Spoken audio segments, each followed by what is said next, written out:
Krishna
Couldn't have been one of the impressionistic paintings. A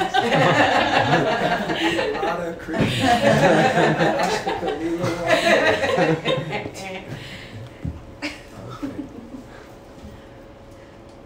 Om Jnana Timarandasya Gananjana Shalakaya Takshurmilitam Yena Tasmai Shri Gurave Namaha Shri Chaitanya Namavistam Sakitam Yena Bhutale Swayam Rupa Kadamayam Tadati Svapadantikam Vancha Kalpa Turubhyascha Kripa Sindhu Vaevacha Patitanam Pavanebhyo Vaishnavebhyo Namo Namaha Shri Krishna Chaitanya Prabhu Nityananda Shri Advaita Gadadhar Srivasari Gaura Bhaktavrinda Hare Krishna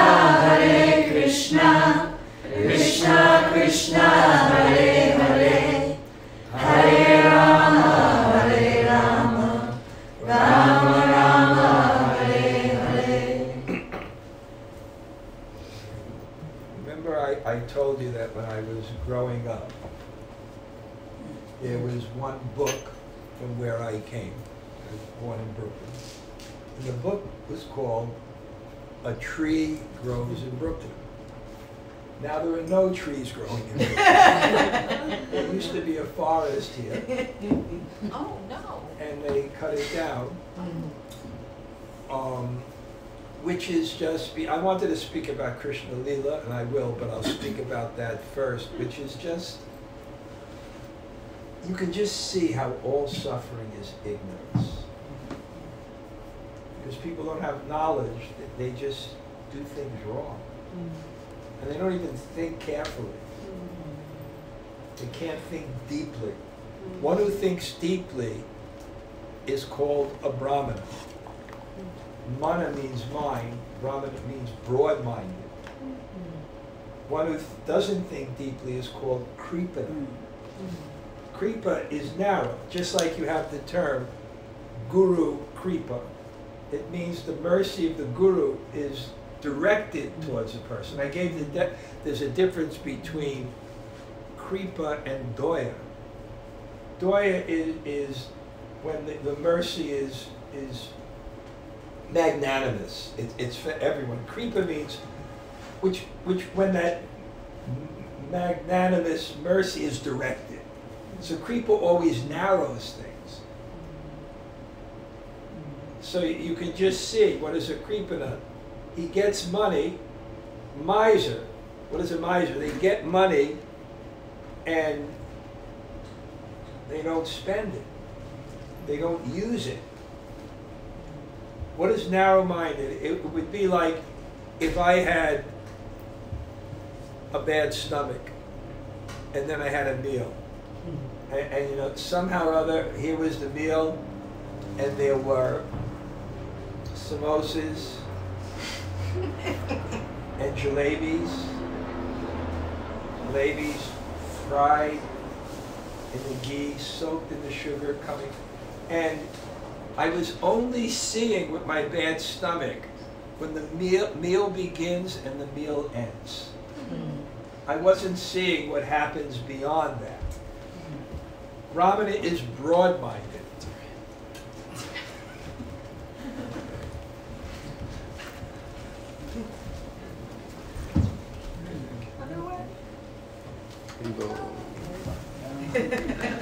A Brahmana is broad-minded. He doesn't only see within this life, but he sees that beyond this life, not just this life, what happens after death. So people's vision today, without knowledge, is just so narrow. What was the basis of that decision or something? Maybe that it was too much trouble or something to pull out the weeds, I don't know. So, knowledge is just so important. You know, when I walk in New York City and you look at all the people, and you can just see they don't know what they're doing, where they're going, what the purpose of life is.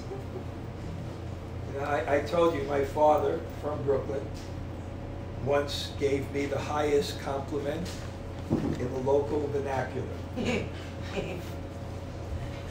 You know, initially he wasn't so happy when I was in this.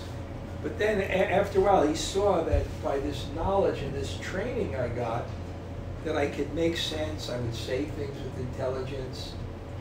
And he said to me, this is the highest compliment in the local vernacular. I have a younger brother and I have an older brother. He said, son, I have 3 sons. You're the only one with his head screwed on right. So, it's that knowledge. It's that, and what's the difference between, it's the, and I have Guru and Guru Parampara and this whole wealth being connected to actual knowledge.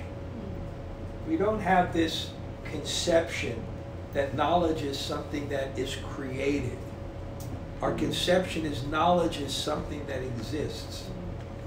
And I always go back when I give this example to my 6th grade social studies textbook, where we discovered, I taught, Balboa discovers the Pacific Ocean.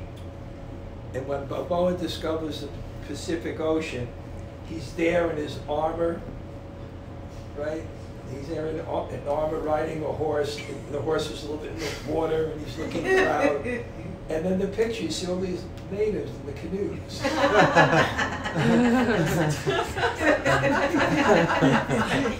So that's cultural appropriation. That's cultural appropriation.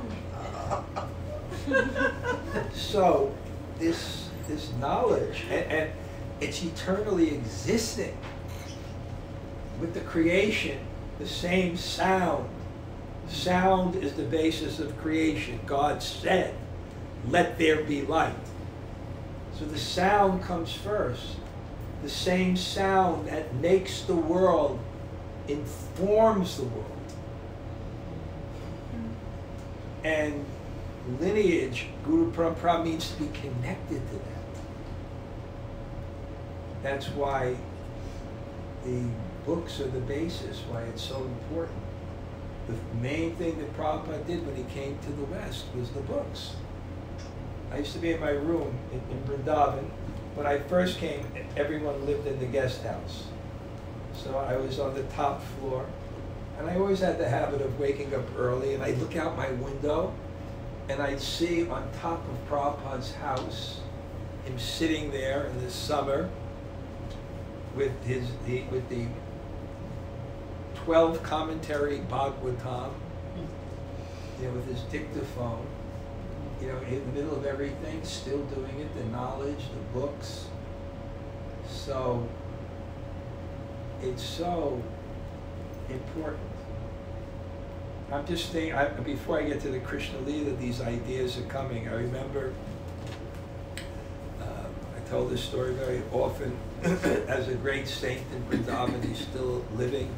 His name is Ramesh Baba, and he lives on the top of this, it's kind of like a hill, and then the hill, this is very high, on the top of this building, so you can see Braj from all four sides is his room.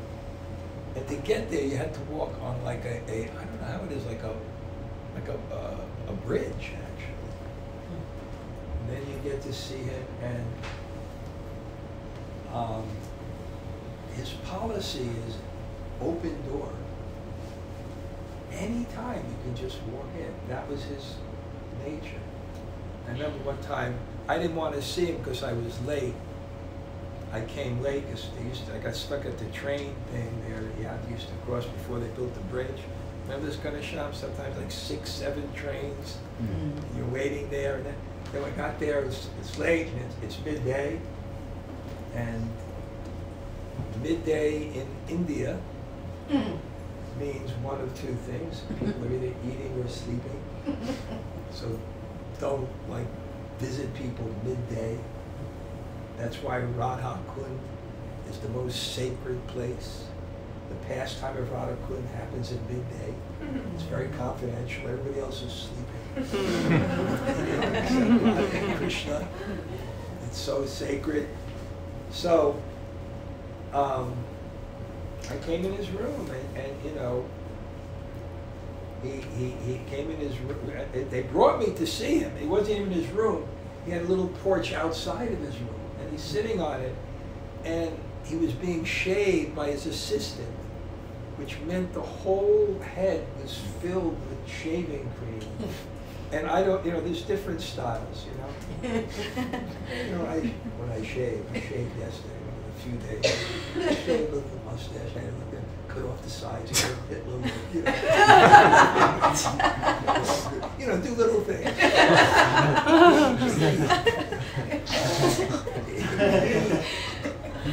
He had it shaved just on one side, like a complete. And what does he do in the middle of all this? Is there any service for me? How a Vaishnava sees the world through the desires of others. Narcissistic is the opposite. And I'm not pointing at you because you are. I always pronounce the word wrong and you correct me. It's like, okay. So The opposite of love is narcissistic. You see the world according to your own desires. And what is a bhakta? It's such a high consciousness. It's such a high consciousness. See the world through the desires of others. You know, and the definition of bhakti, Pradyumna, Prabhupada's Pandit said, gave me a simple one: to make yourself available. And just see how different our consciousness is. We're centering ourselves, we're looking at everything in terms of conforming to the way we want. We're trying to control things. We get into conflicts with others who are looking at the world in a different way and perhaps want something a way that we don't. And how beautiful is the real Vaishnava. The real Vaishnava.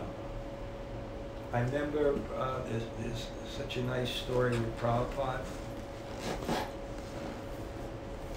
When the Tamal Krishna Maharaj said to Prabhupada, because Prabhupada was so powerful. See, humility doesn't necessarily mean meekness. Because sometimes it's very humble to come out in front. Prabhupada was very, very powerful, so sometimes his disciples would get very, very excited how powerful Prabhupada was. So Tamal Krishna Maharaj said, Prabhupada, you should be the king of the world. Prabhupada said, you manage, I'll advise. And then one time his disciple Trivikram Swami, Prabhupada had just defeated some Mayavadi philosopher. Prabhupada was heavy, so heavy. And then he was getting his evening massage, and Trivikram Swami, he was sannyas when I came to the temple in 1970. He's still sannyasi. And he was massaging his shoulders, and then I think I heard him tell the story. He's having a vision that it was almost like a boxing ring, and Prabhupada was the heavyweight champion. You tend to see things according to your own frame of reference. He was massaging his shoulders, and then he said, Prabhupada, he said, you are the greatest. And that was, Muhammad Ali, the famous boxer, right? I am the greatest. I was almost ready to go into my Muhammad Ali poetry. We'll forget that one. But it was really great. I am the greatest. Or something like that. Prabhupada said, no, I'm just a servant. That kind of spiritual consciousness. And so I was with Ramesh Baba, he's at that mood, is there any service? What is your desire? And I just said, well, maybe you could, give me some words of wisdom. And then he said, the most important thing is your thoughts. And from your thoughts come your actions. And from your actions come your habits. From your habits come your character. And from your character comes the right destination.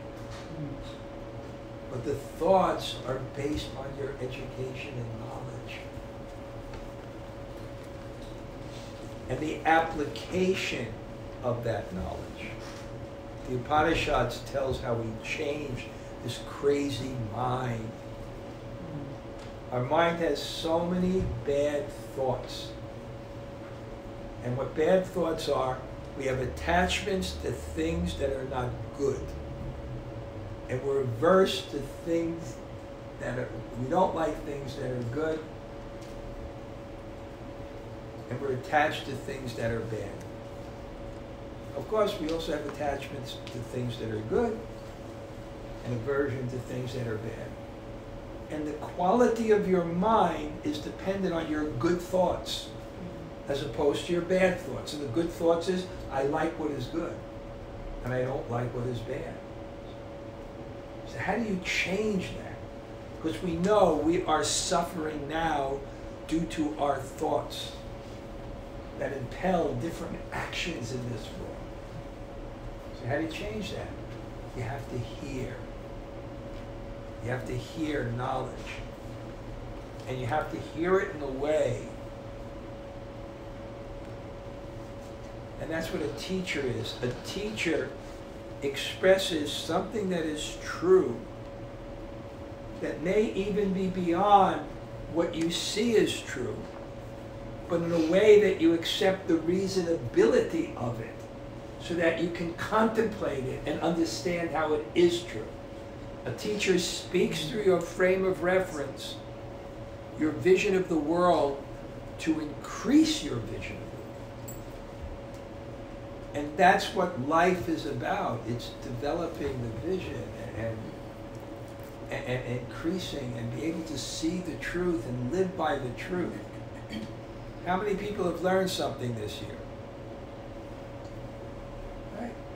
And it was like, wow, that was so simple. It was just such a simple point, and I didn't know it, and I screwed up. My God, it's so simple. There's a million, billion simple points we have to understand. And they come one after another, and that's what life is about. The acceleration of that understanding is not just falling on our face and realizing it, but hearing about things. And then getting faith in knowledge and faith in the people that present that knowledge, that really accelerates our learning. I'm exhausted just thinking of my own personal purification, things I have to learn, and again, and why don't I learn it? Now I got this one, and again. And the greatest ego that we all possess, now I got it. Now I see the truth. Until tomorrow.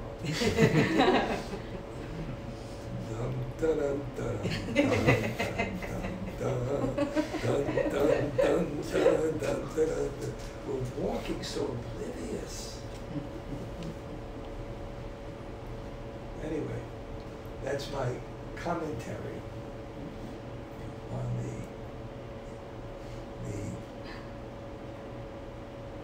destroyer of the forest. You know, in Vrindavan, the miners were coming in and they were trying to destroy the mountains of Vrindavan to get just rocks for buildings. And then this Ramesh Baba, he fought them. And they wanted to put a train track over Govardhan Hill. The miners, exploitation, seeing things limited to your own desire, how horrible it is. And how horrible I am, how horrible we are. Because we still see it that way.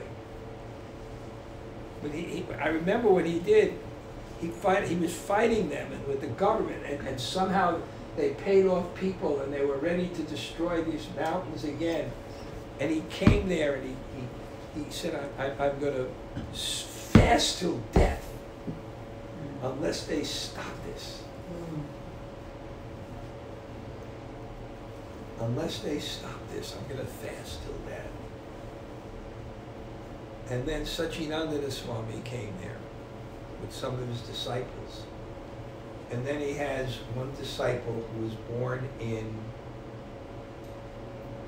Bosnia. From how do you pronounce that? Sarajevo? Yeah. Sarajevo? Yes. Born in Sarajevo, which was under siege. It was under siege. It was a big war, and she was born there. I remember my friend. He every year would do a kartik vrata. During kartik. He said, my brother this year is I'm going to go in that city and preach. right in the middle of a siege. He was under siege. So she was there, and she had to leave her home in the middle of the night with her parents. She had to leave her home. And she took shelter in Vrindavan. And they gave her the mic. And she was from a Muslim family. And she spoke. And she told her story. When I was young, in the middle of the night, I was ripped from my home. And I took shelter in Vrindavan. And now again they're ripping my home. She spoke so powerfully. And Ramesh Baba said, give me the mic. He said, I am now breaking my vrata, and I will also speak. So short-sighted people. So therefore, Prabhupada's mission, his mission was to distribute books and give knowledge. So that's the solution. People are suffering, people are causing trouble because they don't know. Okay, that was my initial commentary. Now, let's talk something, because we got to talk about Krishna. We got to have Krishna Leela, the pastimes of Krishna. I will begin with a question.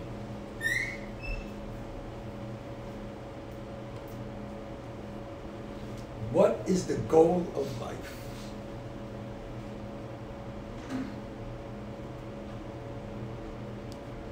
Some volunteer? Yes. To make Krishna happy. To make Krishna happy? Yeah. Okay. Anybody else? Yes. To love Krishna? To love Krishna? To just be happy. To be happy? Yes. They're all kind of good. Julie? To be so absorbed in Krishna that you think about him in the moment of your death? Yes. I will say the goal in Sanskrit. Okay? Prema Pumarta Mahan. Mahan means the greatest. Artha, goal, is prema, is love. And what is prema? Prema is that universal love, when you love God, who's inclusive of everything, that is so pronounced that there's nothing else in the consciousness. Sandrandana Visheshatma, described in Bhakti Rasamrita Sindhu. Sandra means like a piece of metal. If you have a pin and you can't put it through metal, you have bhava. Wow, bhava. You know what bhava means? When your heart is melting out of love for Krishna. Your heart is melting out of love for Krishna.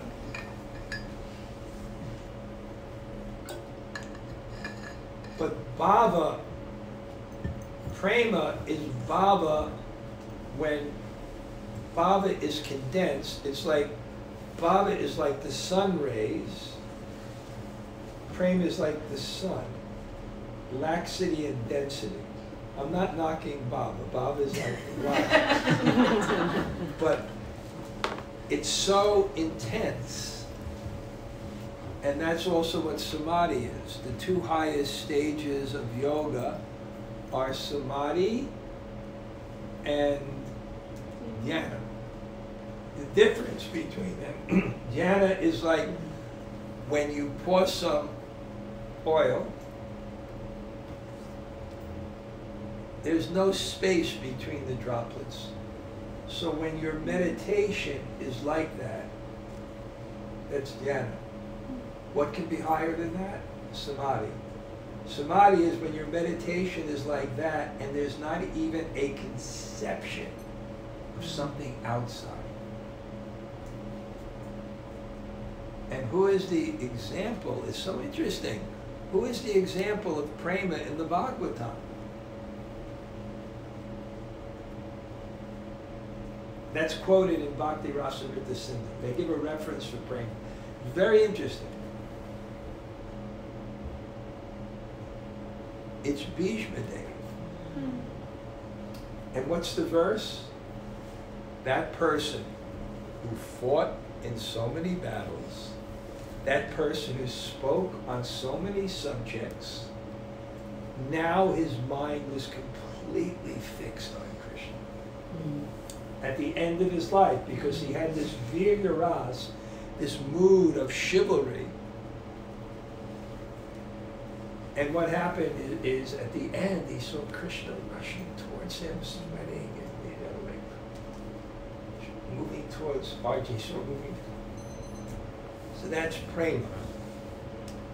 But there's nothing else in the consciousness but Twasmin Parama Prema Roop, the highest form of love. And you said happy, but what is happiness? Happiness is love. Happiness is not things, happiness is consciousness. And what consciousness? Love. And what's the highest love? You just focus. So that's our goal. But love comes in relationship. When you say love, it means a relationship. So the goal of life is to have a relationship with God. And this is the beauty of the Krishna consciousness philosophy. That there's love of God, but it's described in terms of relationships. And this is the ultimate form of liberation, which is defined as muktir hitva yata rupam. Yata rupam means the rupam, or the form that's external. That's our present material identity. Muktir hitva yata rupam. Hitva means you give that up. Swarupena vivasya, and you become situated in your swarup, your own identity. So now the question is, how do you get that identity? You have to want that identity. Everything is pivoted on your desire. What you want in Krishna consciousness spiritually you actually get. We are here because of our desire. We leave because of our desire. So how to cultivate that desire? Well, you have to become attracted to Krishna. And how do you become attracted to Krishna? You have to have earrings. How do you become attracted to Krishna? You have to hear about Krishna. You have to hear about Krishna. And not only hear about Krishna, you have to hear about those who have love for Krishna. Therefore, Prabhupada said, he told my godbrother Vishal, that if you always want to be happy, you read Krishna book. You read Krishna book. So let me tell some Krishna book or Krishna stories. I was continuing and also discuss the philosophy. So let's quickly get up to where we were at. Krishna friends are in a forest fire. It gets hot. Friends call to Krishna. Krishna's friends, they have just so much confidence and faith in Krishna. That Krishna will always protect them. So much faith. In fact, when the Aghasura demon is there, and his jaws are to the sky and to the ground, a giant python, a dasura. And Krishna's friends go, hey, look, there's a giant python. Let's all go into the python. Because Krishna will save us. We have no fear. Faith. Faith is trust by experience. We have to have that faith at death, that Krishna will be there. And how do we know that? That when we surrender to him in life, he's there. We experience it. We experience it, that we've taken shelter of Krishna. And it works. And we experience it in life, so when death comes, we're confident, yes, to face that moment. So they have that trust. Krishna's always saved them. I don't know how they're going to have python there. I'm not sure about that. Yeah. It's like Dhanurdhara Swami Gopal. I don't know about that.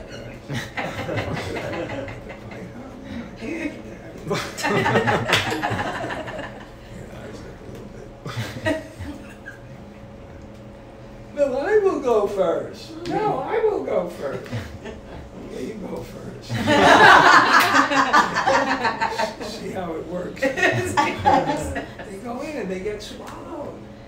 And then Krishna sees his friends. And Krishna enters into the mouth. And then mystically expands. Krishna, when he wants, without physically expanding, he can suck out the air. He can take the space. And he suffocated and then the soul came out of the python and entered back into Krishna's body. You know what the commentators say? If Krishna, if the demon took Krishna into his mouth, what if we take the holy names into our mouths? Mm-hmm. Not to kill Krishna, but to serve Krishna. Mm-hmm. What will be the destiny? Mm-hmm. So, Krishna's friends, they call for Krishna. They know, they have that faith that Krishna will protect me, Krishna will maintain me. They have so much faith.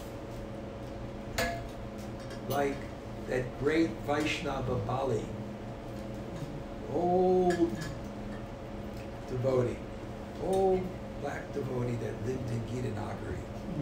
And Bhakti-tirtha Swami personally told me the story how this person became a devotee. He was from the South. He was a taxi driver in Washington, D.C., and he was listening on the radio to Bhakti-tirtha Swami, and then became his disciple. And he would drive him wherever he wants. So one day he gets in the car. One day he gets in the car and he sees there's a smash on the windshield, like a rock. He said, Bali, what happened? Bali, I'll do my southern accent. It works out. Bali said, well, you know, he said, someone came to the car this morning and pointed a gun and told me your money or your life. So, he said, what'd you do? He said, well, I told him. He said that if Krishna wants to save you, no one can kill you. And if Krishna wants to kill you, no one can save you.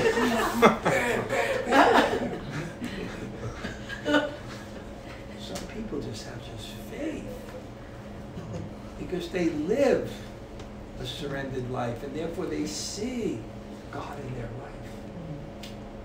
So they call Krishna, and Krishna swallowed the forest fire. I want to get up to where I was last time. I tell you, I spoke on this story for 30 days. I don't want to get... So, the cowherd boys, after that, they were thirsty, so Krishna said, let's go to the Jamuna. And Krishna had a plan, so he took them a long way. By the time they got to the Jamuna, they were so thirsty, they were out of their minds with thirst. They didn't even look what they were doing, and they drank the water, and they almost died. They died, actually. And then Krishna became overwhelmed with compassion and began to cry. He thought they had died. Because to be God, he needed also to have surprise. To have drama in your life, you also need surprise. If you really want, if our conception of the ultimate reality is rasa, and rasa is heightened love, rasa vaisa, the ultimate reality is the highest love, then drama is required. Because emotion is not heightened without drama. And drama takes to be unaware. There's no drama if you're all-knowing. If God is all-knowing, there's no drama. And how boring is that? So he's completely unaware. Krishna gives him that energy to be unaware. And he has so much compassion for his friends that he grabs each individual friend in his arm, one after another, and begins to cry. And the tears begin to drench each of his friends. And then his friends awaken. Because that was Krishna's manifestation of compassion.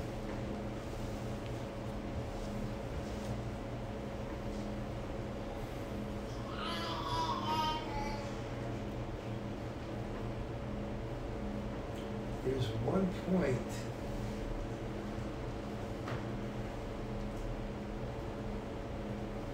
here. This is actually the essence of bhakti.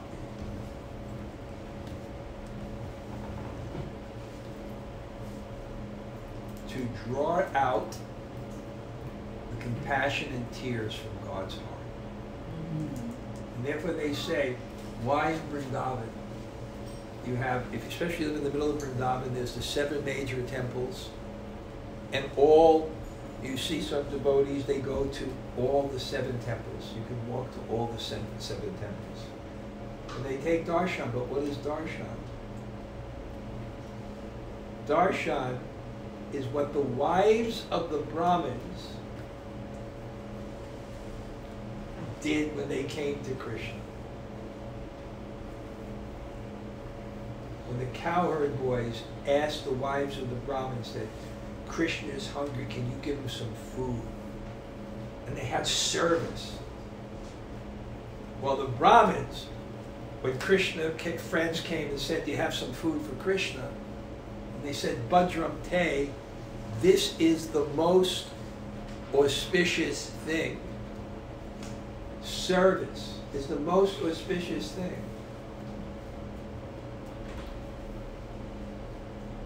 Serving the prasad is the most auspicious thing. Not sitting in the front of the line and picking out the fried paneer.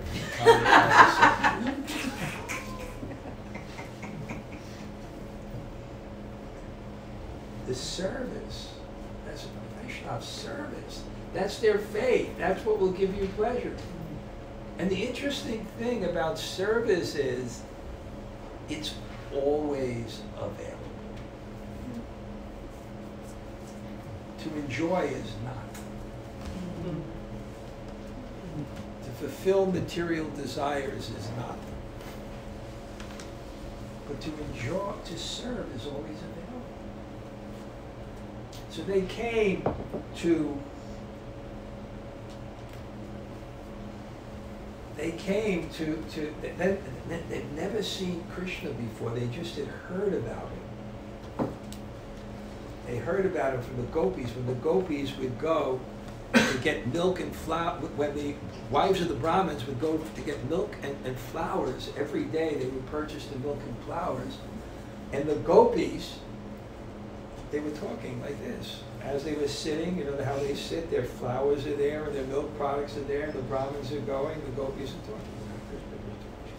Krishna, Krishna, Krishna, Krishna. Krishna is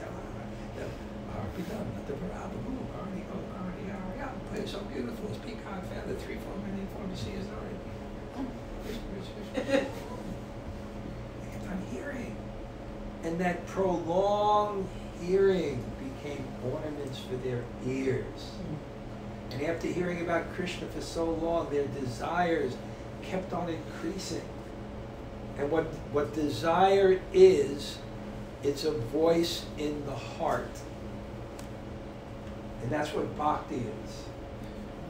Bhakti is the voice in your heart of love that gives Krishna pleasure.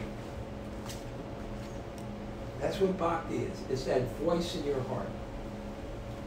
When it's so loud.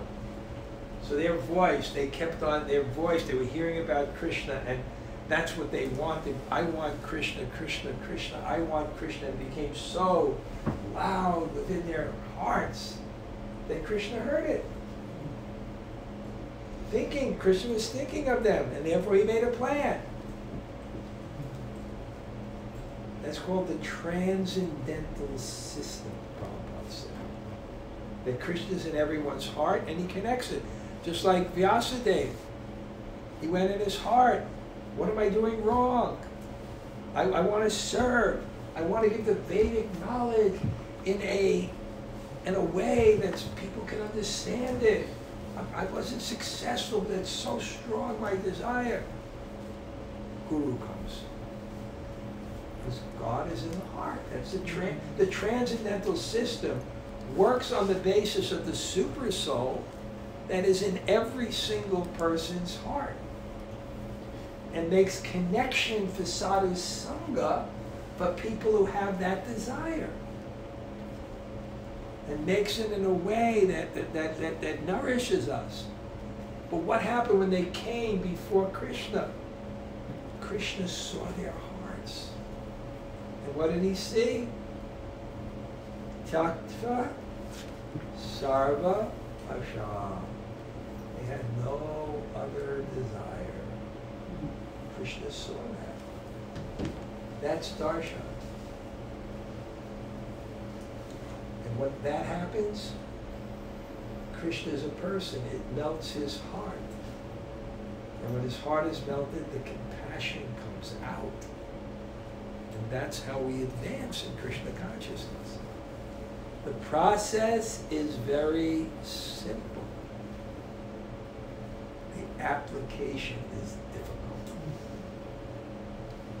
It's not material. I remember in Vrindavan, there was this one devotee. He was very, very sincere, but he had mental problems.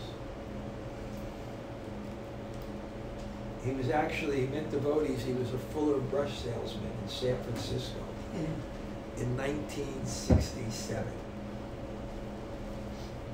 And he took so many trips of LSD that 1 whole year of his life is missing completely. But he got a Bhagavad Gita. He got a Bhagavad Gita. And he read it.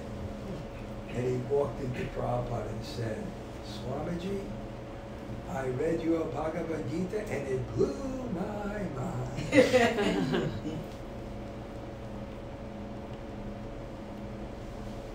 And I remember, he came to Vrindavan, and his service, so many mental struggles he had, but his service was to sell the Mahaprasadam in the back of the temple. But he'd also be eating it. And then I remember, his mind was so, he would try to chant his Gayatri, and I'd come in the temple like at noon for the arti, I'd leave at 12:45, and he was still chanting his Gayatri, because the mind was so in control. And then the South Indian Brahmin joined. And he was, you know, a yogi, a master yogi, and a Sanskrit and this, and so many things, and he didn't stay. The process is simple. The application is difficult. And why is the application difficult? I'm afraid to say this word in the modern, postmodern world. I'm afraid it will be misunderstood and everybody will leave. But it's actually a good thing. You have to surrender. To what? Not to a bayonet in your back. You have to surrender to want to live your life by truth. Wanting to live your life by what is true. And to follow the people who know it. That is so difficult. Because the truth does not conform to our desires. It may. A lot of what we like to do is true. A lot of what we don't like is true, but not all of it. So that's such courage. That's the struggle of life. When you go deep, deep, deep in your heart, you want to go deeper, deeper in Krishna consciousness, that's what you face. Even talking about it, it's so difficult. No.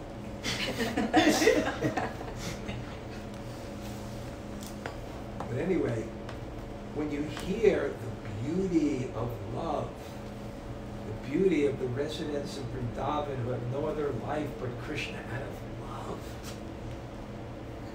So he grabs the coward boys and he hugs them in his arms and he's crying on each coward boy. And they wake up and they're saved by Krishna. I'm going real slow. I'm not going to get to any new things today. So I'll go quickly. And we know Krishna, he climbs up on the tree, and then he drives off the tree, representing the descent of Krishna to purify the material. And what is the river Jamuna called? Kalindi. You know why the river Jamuna is called Kalindi? Kalindi means the daughter of Kalinda. And what is Kalinda? It's the mountain in the Himalayas that gives liberation. Da means to give or to take away, sometimes. Kali. So Kalinda means one who takes away Kali. And Kalindi is the daughter of one who does this. So it's so purifying, the Jamuna. And then he comes into the Jamuna.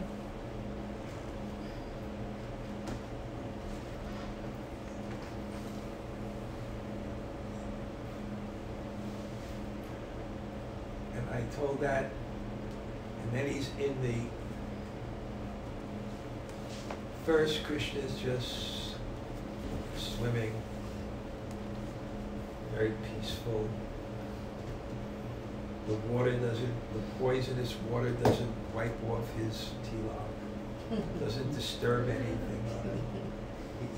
He's so peaceful in that water. The Kaliya serpent representing the demon who are territorial. If you want to feel superior, you have to have territory. So people become territorial. It's also our material consciousness. People become territorial.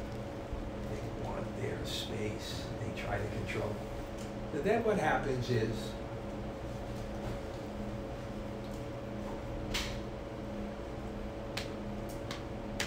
there are omens, bad omens. And what is an omen? An omen is like a light on a car, an engine light. It's a mechanistic thing that lets you know that something's wrong. So in the world, there are omens. Now, I always tell people that I have these things that happen to me on my left side, and I actually know what's going to happen to me. I just know. I know exactly what the problem that's coming. It's so in tune. So I was telling this and telling this, and it's in the Krishna book. The left side is inauspicious for the man, the right side for the woman. So someone writes me, since I've been in this new place, every single day, my right side has been twitching. As a man, it's auspicious. The right side has been twitching. Then I get a WhatsApp message. Fell off my bike. I'm in the hospital. I thought you said it was auspicious with the right side twitching.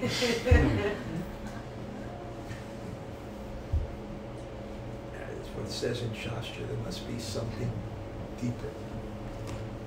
Maybe all his financial properties are supposed to be Swami can sue someone.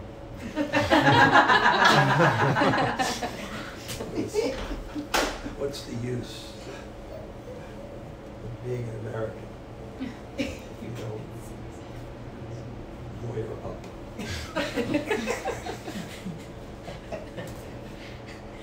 So there was omens that came. The meteors started to fall from the sky, the ground started to shake, and it wouldn't be if there was just one omen, you know, it could be something small, but they were all happening simultaneously, and they were all happening to everyone. And what is the love of the residents of Vrindavan? They all immediately left Vrindavan. It says as animals. What is animals? There's trouble, boom, like they all start to run. Usually there'll be a council of elders that actually discuss things a bit, right? And the children won't go, but everyone, the old people, the children, they immediately left. Worried about Krishna. Because their life was centered on Krishna. And when it's centered on Krishna, it's actually centered on everyone. Because Krishna is the root of all existence. So serving God, it's like you develop compassion, you develop love. It's for everyone. It's directed towards God, but it's a consciousness that's for everyone. Because you see everyone and connected with God. So the scene is, because they love Krishna so much, that they begin to run out of Vrindavan. But the way they run is they're crashing into trees. They're falling over. They're wailing. They're crying. And their love begins to well. And what is their love? It's their relationship with Krishna. That's why our conception of the Absolute is not one thing. And why it's one being, but it's not one, how do I put this thing? It's one being with many manifestations. We are also one being with many manifestations. We may be lover, we may be friend, we may be parent, we may be student, we may be teacher. All these things are within us. So we're one being with many manifestations. So God is one being with many manifestations. And he reciprocates according to people's love, as we do.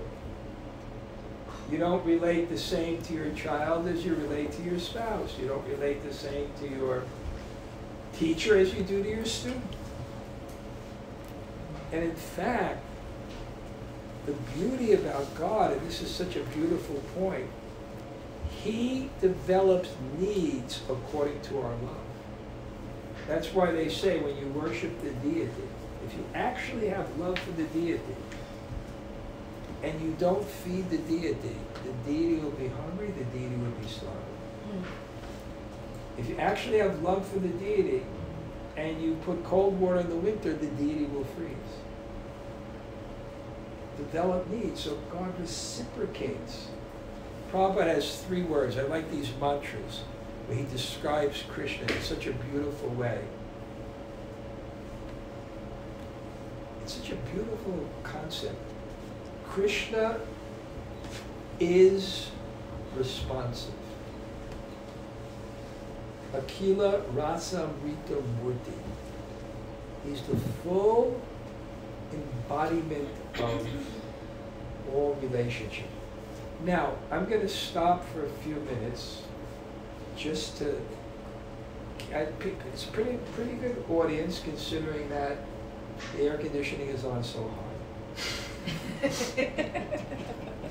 So, anybody have any reflections, any point they remember that I said so far? Yes. The essence of bhakti is to draw compassion and tears from Krishna. Yes. We have to act in such a way. And then we have to think, what draws that out of our hearts? We have to think in terms of our relationship. What actually wins our hearts? Think about it. What wins our hearts? Even just ordinary relationships, what wins our hearts? What qualities? Humility, dependence, love, service, and there's different relationships. Like when you relate to a superior, the mood is respect. When a superior to inferior, the relationship is affection. And how these moods, think of that person who really just draws out your heart. Generally, it's someone who has real need. Real need. Right? Who you want to help because they have a legitimate need. And they're humble. Mm-hmm.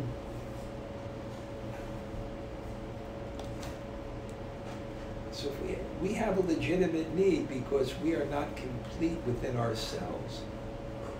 We have so many needs. We can't control things. We can't even control our bodies. We can't control our lives. We can't control our relationships. We can't even control our life. We should be so dependent. But we're not. Because of ego. We never want to admit, because that is not the controlling position.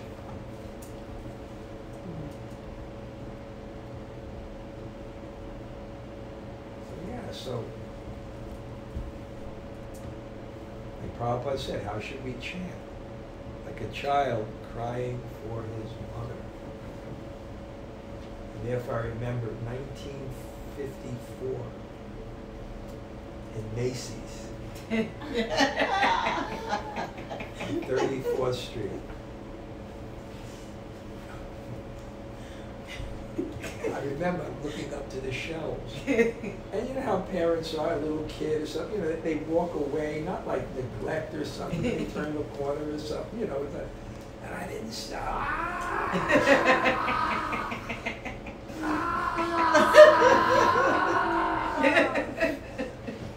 Why? Because I'm not, I can't exist by myself. And it's a beautiful thing, because a child can't exist by himself. He requires his mother. That's his position. But it's a feeling of love. Anybody else? Any other reflection? Someone? Yeah. Darshan means coming before Krishna without any ulterior agenda. Tyakva sarva asha. I have no other desires except your service.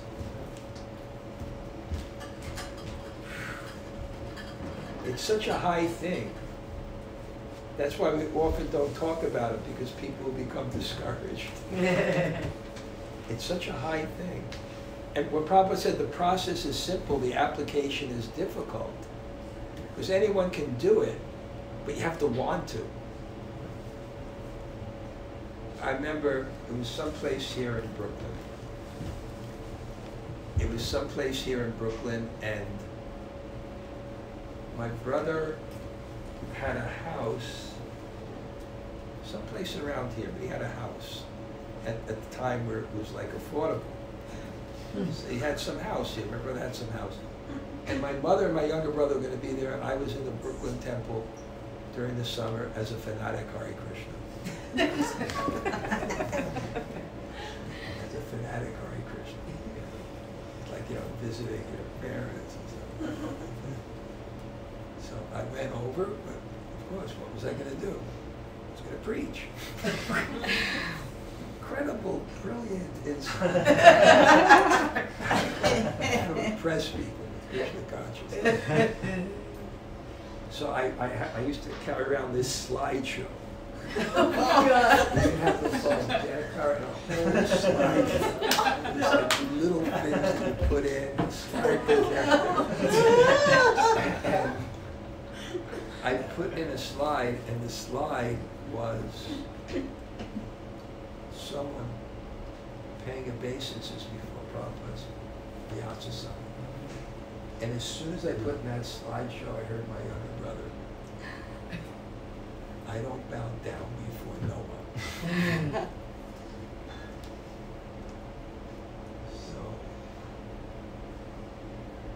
it's hard, it's difficult. Because any time that you have to announce, I am not supreme, you'll scream. For example, if someone tells you, you are wrong.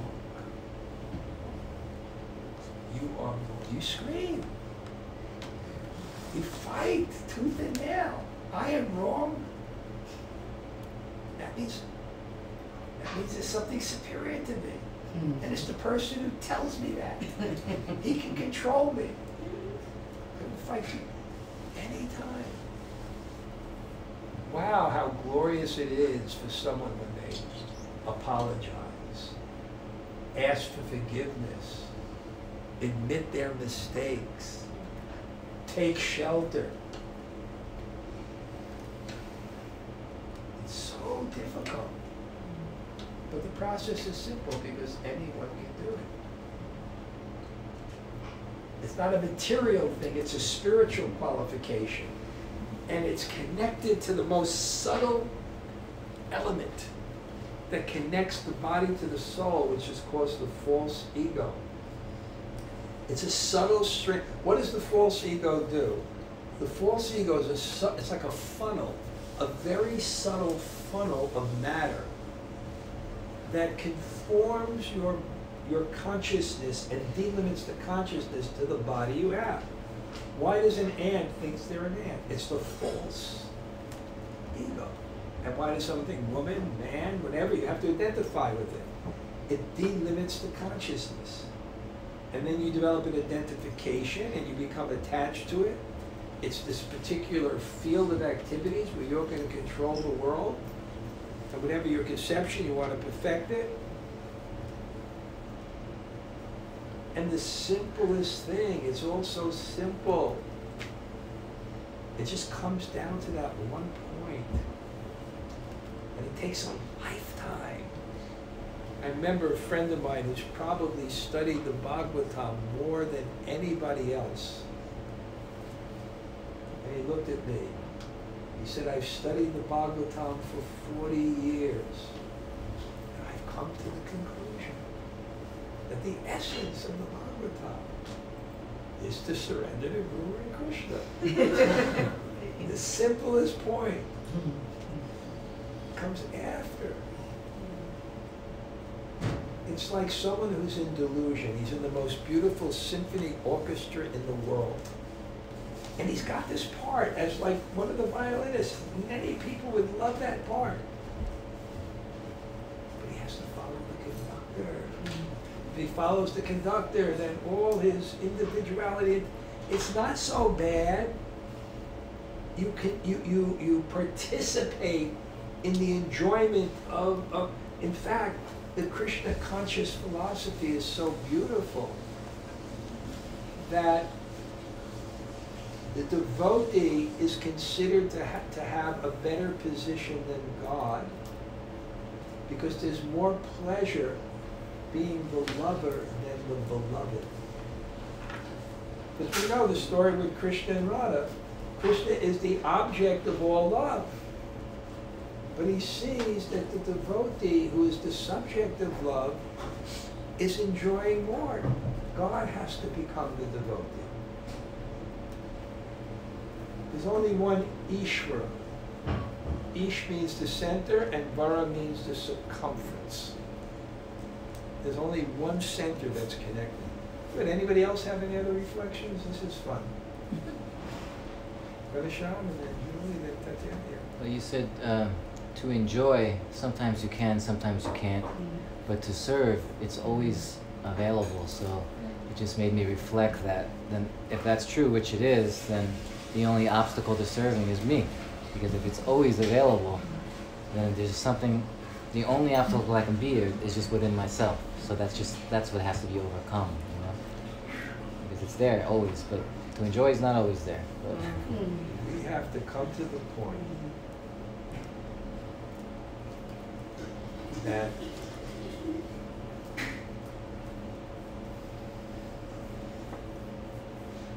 the highest thing is a connection with God, and to feel that, which we can have with the holy name of Krishna, and which we value more than anything else. And we actually have to come to the point that if I was this and this and this and this and this, I'd rather be this. I'd rather be this devotee. I'd rather be this chanter rather than this famous person, rather than this talent, rather than this success, rather than this rich person, rather than this. I'd rather be this. I'd just rather be this simple thing that chants Hare Krishna and has my connection with God, and I actually feel that connection. Now, the disclaimer is, because I know how the frame of reference works, we're not against enjoyment. We're not against it. You can have your enjoyment. We're not against it. Just don't make it your goal. Don't make it what? Your goal. Just don't make it your goal. Because the goal is happiness, and the enjoyment won't give ultimate happiness. It may give satisfaction to pacify the mind for ultimate happiness, which is love and devotion. We just don't make it the goal. We're going to feast, we're going to dance, we're going to chant, we can become successful, we can have careers, we have our desires, we can fulfill our desires. Nothing wrong with that. As long as, you see, everything linked to the goal. The goal is the holy name. The goal is, link it to the goal. Then we can enjoy. But not as our goal. Okay, Julie, what reflection do you have? I was appreciating what you said about God reciprocates. And I heard in another class this week that somebody said that it's so interesting that Krishna reciprocates in such unique ways with all of us. And I was thinking that sometimes he reciprocates and it may not look like a good thing, but it actually is a good thing. If he sort of like slaps you down a little bit, he's reciprocating because you need it. And so it's so nice that, and when I heard that, I've been looking all this week, all those different ways that Krishna reciprocates with me all the time. And sometimes it looks like, yay, good for me, and other times not. But it really is all reciprocation. And I like the point that it's very, very unique. Yeah. That there was a statement one of my friends said, like, okay, you know, if you take one step towards God, He's taking 1,000 towards you. And I was looking at that, you know, what our karma is. And then when you surrender to Krishna, it's under Him.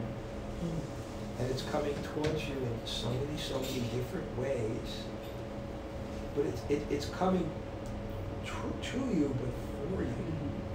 And it's so hard, but it's difficult. But it's meant to bring you to a point. And when you get to the point, then you realize it's worth it. It's meant to bring you to a point of real happiness, which is spiritual, which is consciousness. The Monday morning greeting I want to write for not this Monday, but the one I'll be writing is chant and be bored.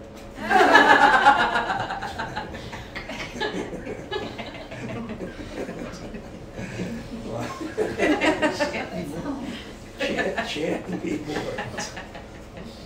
But obviously that's not the goal in writing. But I want to explain what is boredom and what is not. And how what's not is consciousness. When this right consciousness, you're not bored. When you're feeling love, you're feeling devotion, you're not bored. Things don't have to happen. But you can have so many things around you that you'll get bored. Even when you get what you want, you'll get bored after a while. If it doesn't change the consciousness. Like Sheshabu gives a statement, he said, you know, it's never as good as you expect and it's never as bad either. Well, Krishna Maharaj once told me, he said, we think in the future, you know, in the future, you know, we'll get better, but it always gets worse. Tatiana, what point were you reflecting? I liked when you said that life is about extending the vision, but the greatest ego we possess is like thinking, now I got it. And the next day it's gone. I can't imagine there's any other component of knowledge I need now to see the world perfect. I understand. And my opinions are right, and this is right. And then,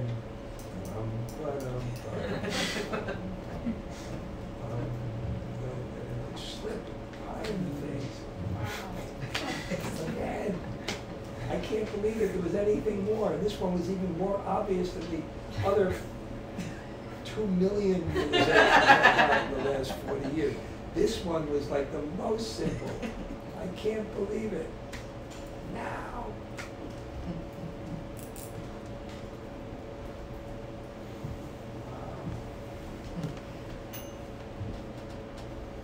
Okay.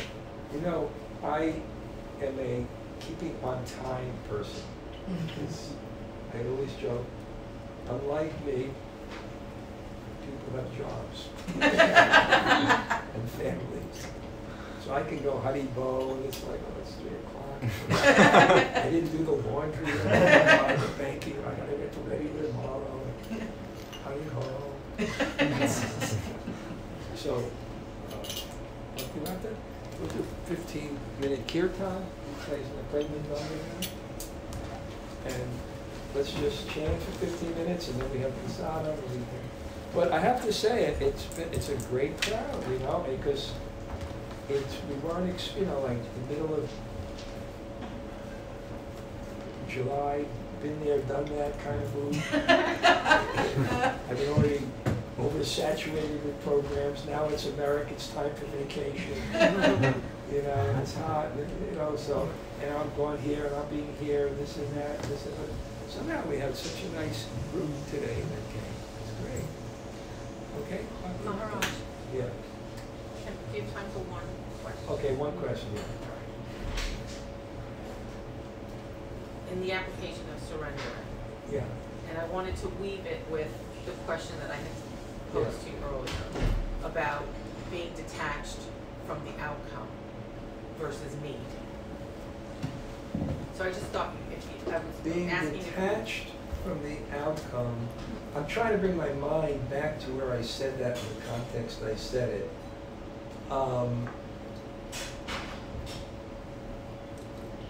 I think we have goals and we try to achieve those goals. And there's a certain kind of attachment to that, right? We want to do something, we're offering something. But ultimately, the result of it is up to Krishna. So we have an objective. I want to do something, and we have something. I want it beautiful.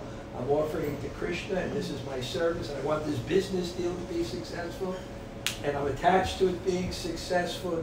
But in one sense, that's coming from us, but in the end result, the results are up to Krishna. Whatever comes, then we're up to Krishna. So I think there's a healthy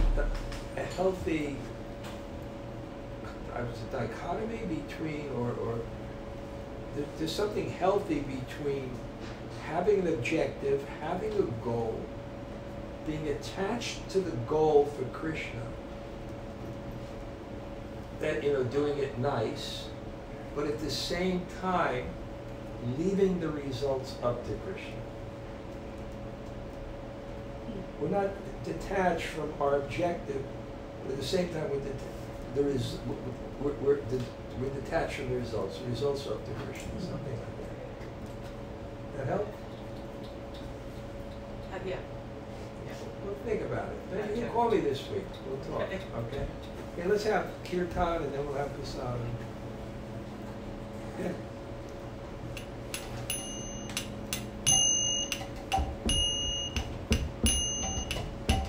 Namo Vishnu Padaya Krishna Prestaya Bhutale Srimate Bhakti Vedanta Swami Iti Namine Namo Vishnu Padaya Krishna Prestaya Srimate Bhakti Vedanta Swami Iti Namine Namo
Hare Krishna, Hare Krishna, Krishna Krishna, Hare Hare, Hare Rama, Hare Rama, Rama Rama, Hare Hare.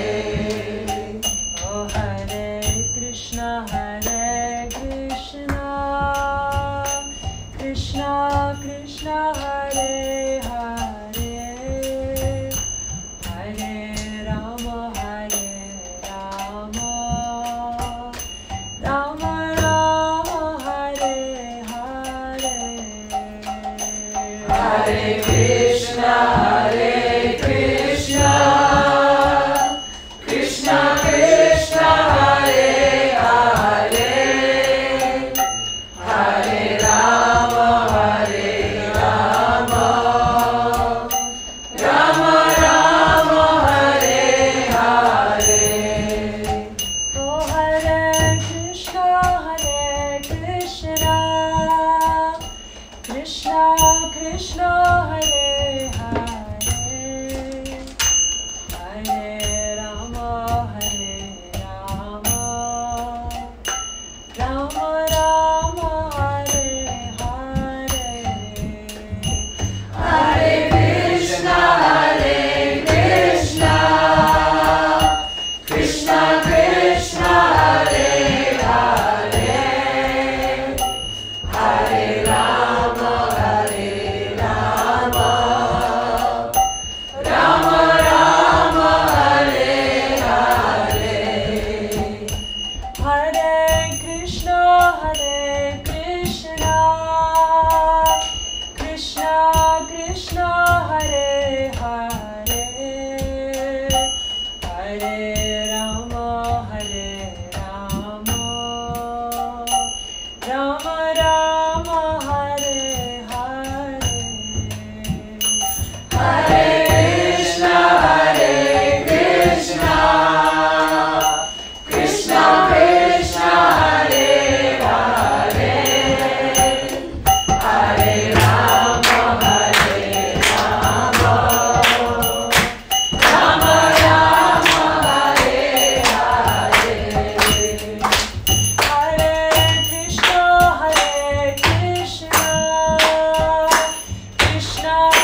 beyond or below the law.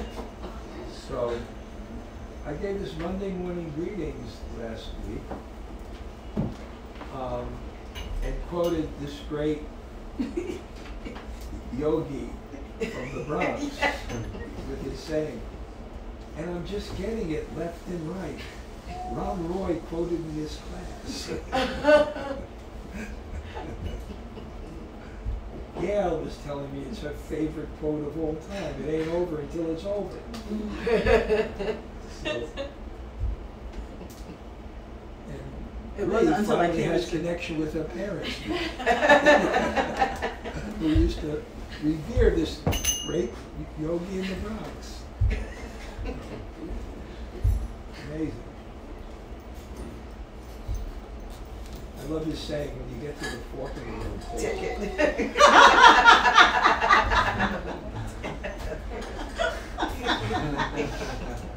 Well, he was talking about, because he plays baseball, so he said, yeah, he said the game is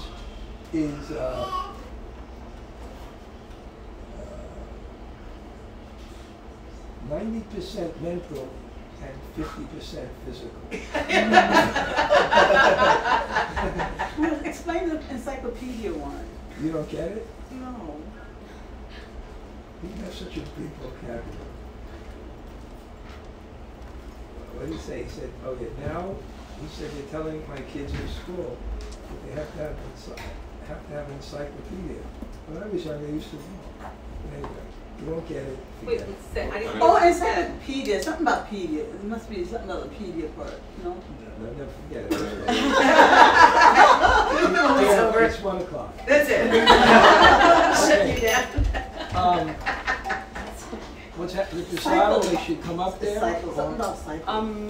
Yeah, we just need like a minute or two to get it organized. Okay. So people Okay. Cycle. Okay. Yeah.